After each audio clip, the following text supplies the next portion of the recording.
Yun, di ba? Hirap siya.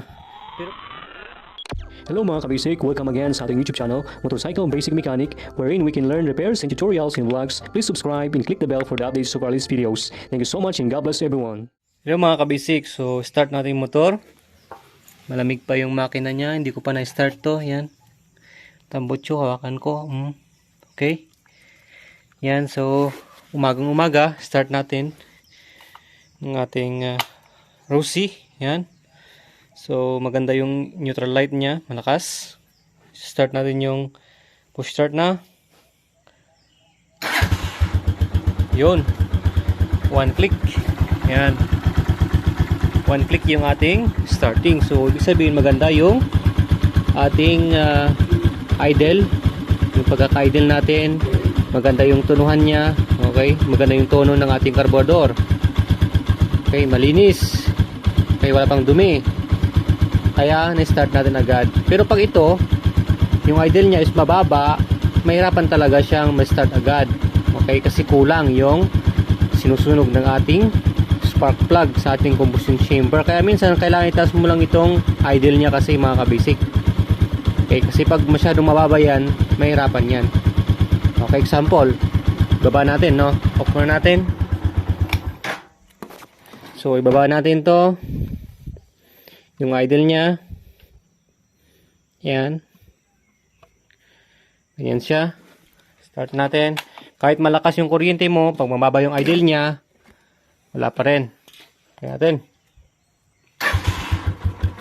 Yun. Nahirapan siya, di ba? Start siya pero nahirapan.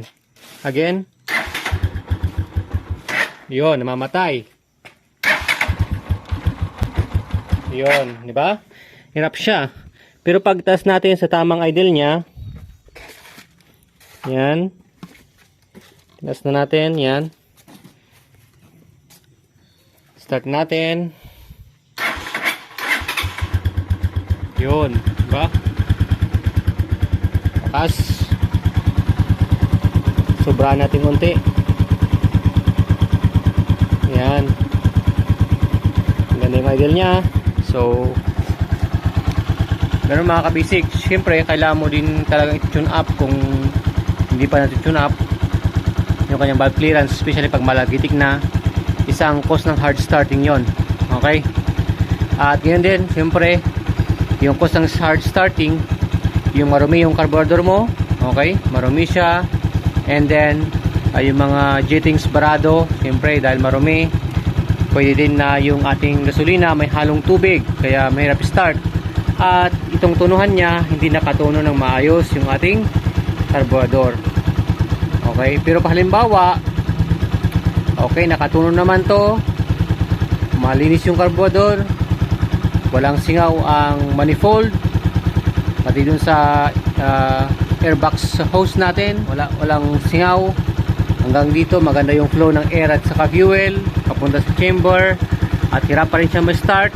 Na-tune up mo na yung valvula, ayaw pa rin ma-start, mahirap pa rin. Siyempre good naman yung kuryente, malakas yung kuryente ng yung spark plug. Check mo na yung ating valve seats natin. Possible singaw yung ating mga valve seats. Okay, ayan. Alright, konting kaalaman lang mga kabasic. Alright,